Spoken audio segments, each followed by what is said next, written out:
Hey everyone, welcome back to the channel. Today we're digging into a movie that critics tore apart, that barely made its budget back in theaters, and that somehow turned into one of the most quoted comedies of the entire 2000s. We're talking about Grandma's Boy, the 2006 stoner comedy about a 35-year-old video game tester who gets evicted and ends up crashing with his grandmother and her two roommates. On paper, that's a throwaway premise, the kind of pitch that sounds like a 5-minute sketch stretched to feature length. In reality, it became a movie that an entire generation can recite line for line. The kind of film where you only have to say a single word from a scene and someone across the room will finish the sentence for you. What makes Grandma's Boy such a strange case study is the gap between how it was received and how it was actually watched. Critics largely dismissed it. Review aggregators gave it dismal scores. Box office analysts filed it away as a minor underperformer within weeks of release, and yet somewhere between the theatrical run ending and the DVD landing on shelves, something shifted.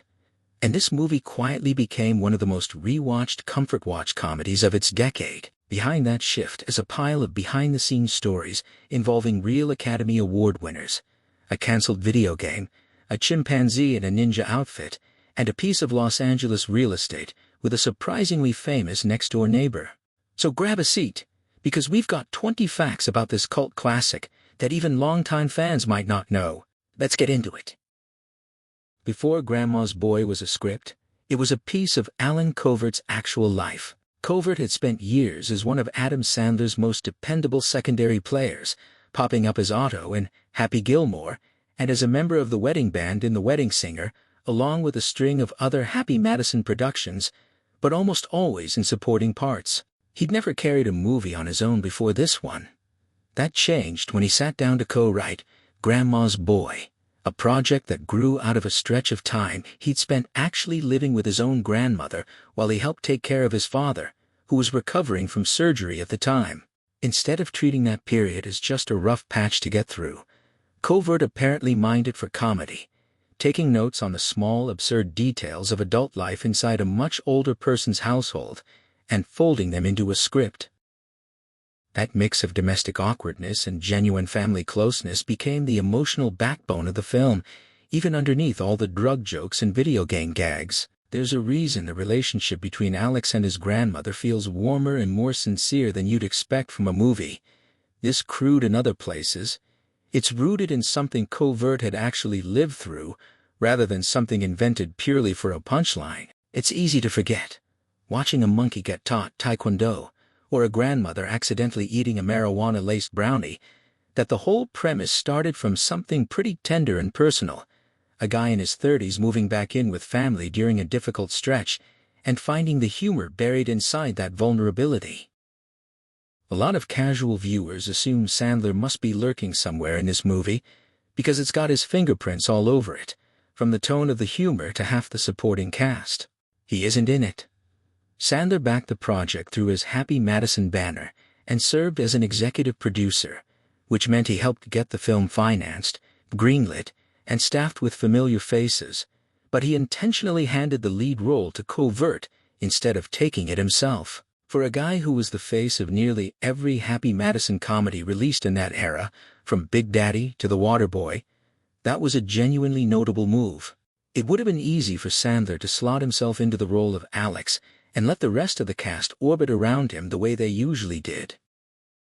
Instead, he stepped back and let one of his longtime collaborators take the spotlight. It gave Covert, who had spent close to a decade playing best friends, co-workers, and background weirdos in other people's movies, his first and only shot at carrying a studio comedy from start to finish as the top-billed lead. That decision alone says something about the loyalty and internal culture of the Happy Madison production company at the time, where success wasn't just funneled towards Sandler himself, but occasionally redistributed to the people who had been grinding alongside him for years.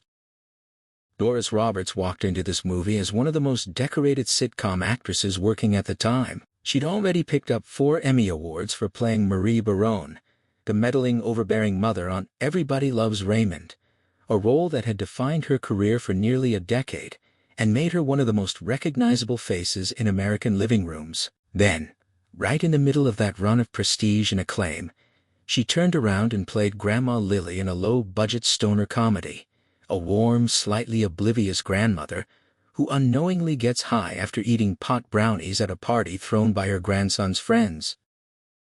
It's a genuinely strange casting choice when you think about it in context.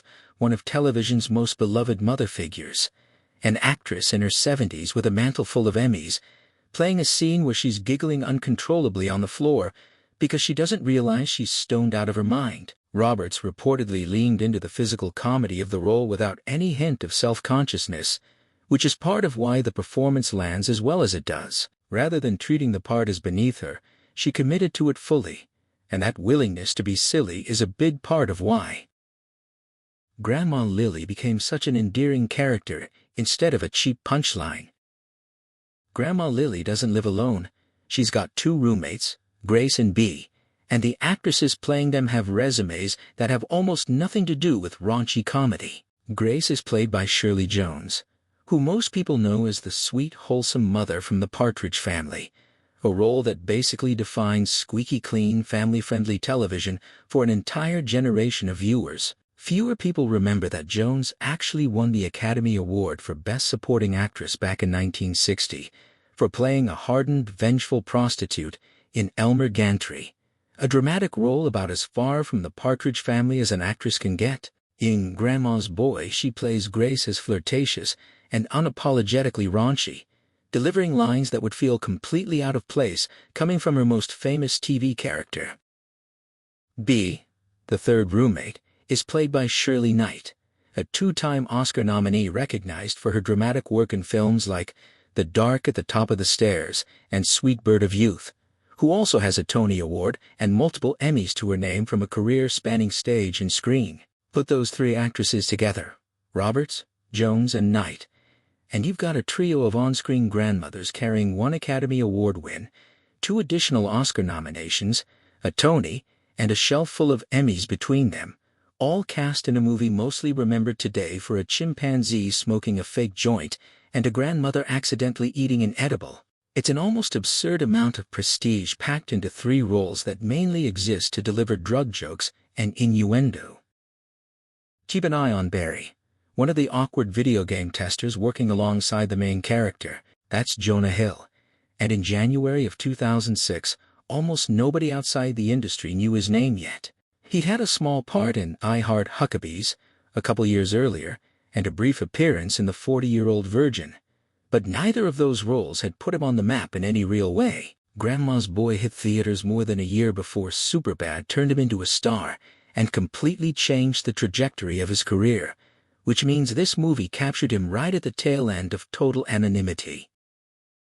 In his scenes here, Hill plays a nerdy, socially clumsy coworker who gets bullied and mocked by the rest of the office in ways that are meant to be funny, but occasionally veer into genuinely mean-spirited territory, a tone that was pretty common in mid-2000s studio comedies. Watching him now delivering deadpan lines in the background of scenes at the fictional video game studio feels like catching an actor right at the exact moment before everything changed for him.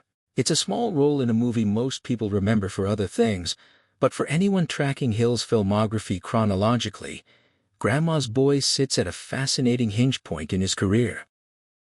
The whole plot only exists because Alex and his roommate get evicted at the start of the film, and the man doing the evicting is a heavily accented Eastern European landlord named Yuri, who shows up, delivers a handful of lines about unpaid rent, and disappears from the story almost immediately after.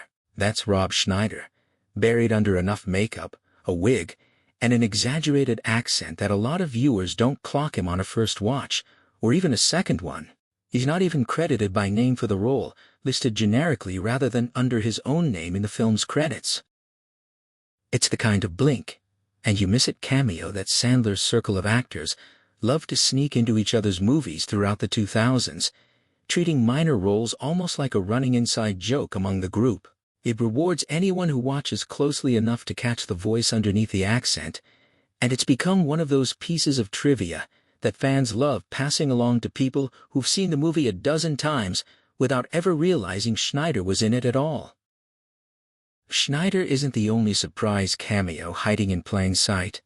David Spade shows up as Shiloh, a waiter at a vegan restaurant where a couple of the main characters have an awkward dinner scene, dressed and styled just enough that he's easy to miss if you're not paying close attention to the background actors. It's a tiny role with only a handful of lines, nowhere near the size of parts Spade typically played in Sandler's other films, but it fits the broader pattern of Grandma's Boy being loaded with quick, almost throwaway appearances from Sandler's regular collaborators. These cameos function almost like inside jokes, scattered throughout the runtime for fans who know the ensemble well enough to spot them without needing the credits to point them out. Between Schneider's disguised landlord and Spade's low-key waiter, the movie rewards repeat viewings in a way that a lot of comedies from this era relied on, seeding small surprises for the most dedicated segment of the audience. The plot revolves around Alex and his co-workers racing to finish a game called Demonic for a fictional development studio, with the office scenes built around deadlines, testing sessions, and pitch meetings that feel oddly specific for a comedy this loose. That's because the game wasn't invented purely for the movie. Majesco Entertainment had genuinely been developing a game called Demonic for the Xbox 360 around the same period the film was being made, and by most accounts the project showed real promise before the publisher ran into serious financial trouble that led to its cancellation. That sudden collapse left the game unreleased and largely forgotten outside of a handful of gaming news stories from the mid-2000s. Footage, artwork, and assets that had already been built for the real game reportedly ended up being repurposed for use in the film instead of going to waste. Because the actual game never came out and was never officially released to the public, some of that visual material, technically, only survives today embedded inside a comedy movie about a stoner living with his grandmother, which is a strange little footnote connecting a cancelled Xbox title to an entirely unrelated piece of pop culture. Peter Dante plays Dante, the movie's resident weed dealer, and one of the more memorable side characters in the film, and during the pot-smoking scenes he was reportedly handed standard herbal, non-psychoactive substitute weed to smoke for the cameras, which is the typical practice for productions that need to simulate drug use without anyone actually getting high on set. According to accounts from people involved in the production, including co-writer Nick Swardson, Dante wasn't satisfied with how convincing the fake product looked on camera and swapped in the genuine article during retakes, which is part of why the smoke, the coughing, and his glassy-eyed reactions on screen look so authentic compared to a lot of staged movie drug use. The story goes that the real hits were strong enough that Dante briefly said he couldn't feel his legs partway through filming and half-joked about needing to go to the hospital, a moment that's become a favorite piece of behind-the-scenes lore among fans of the movie. It's either a great piece of trivia about dedication to authenticity or a cautionary tale about committing too hard to a bit, depending on how charitably you want to look at it. But either way, it's become one of the more repeated stories about the making of this film. During filming of the early eviction scene, the one where Rob Schneider's landlord character shows up to kick Alex and his roommate out of their apartment, Sandler was reportedly visiting the set and encouraged some off-the-cuff joking between takes, rather than sticking strictly to the scripted dialogue. According to accounts from the production, Sandler eventually pushed for a specific improvised insult to be shouted directly at Schneider's character, something that wasn't in the original script at all. The improvised line got such a big laugh from the cast and crew watching from behind the camera that it ended up making it into the final theatrical cut of the movie. From that point on, whenever Sandler was around on set during the rest of the shoot, people apparently started repeating the same line back at him as a running joke, turning a single improvised moment into a bit of shorthand humor for the whole crew. It's a small example of how loose and improvisational the Happy Madison sets tended to be during this era, where a joke thrown out casually between takes could end up preserved forever as one of the film's most quoted lines. Alex's car in the movie is a total wreck, rattling and sputtering its way through every scene it appears in, and while it fits his character perfectly as a guy stuck in Arrested Development, the reason behind it is less artistic than you'd think. According to behind-the-scenes accounts, the production reportedly ran short on money by the time they needed to provide the character with a vehicle, So instead of sourcing something that fit a specific creative vision or matched a particular era or style, the crew just grabbed the cheapest, most beat-up car they could get their hands on and put it in front of the camera. It happened to work great on screen as a visual joke about Alex's directionless, stalled-out adult life, reinforcing the idea of a 35-year-old man who still hasn't quite figured out how to be a functioning grown-up. But the real story behind it is a lot less clever than it looks. It's simply low-budget filmmaking making the best of a limited situation, and it's a good reminder of how many small creative choices in independent and mid-budget comedies come down to practical constraints rather than deliberate artistic decisions. The script was credited to 3 people: Alan Covert, Nick Swardson, and Barry Wernick. And Swardson didn't just help write the movie behind the scenes, he also stepped in front of the camera to play Jeff, the man-child roommate who still sleeps in a bed shaped like a race car and lives with his parents well into adulthood despite being fully grown. Writing yourself into your own script as one of the more ridiculous, over-the-top side characters is a pretty classic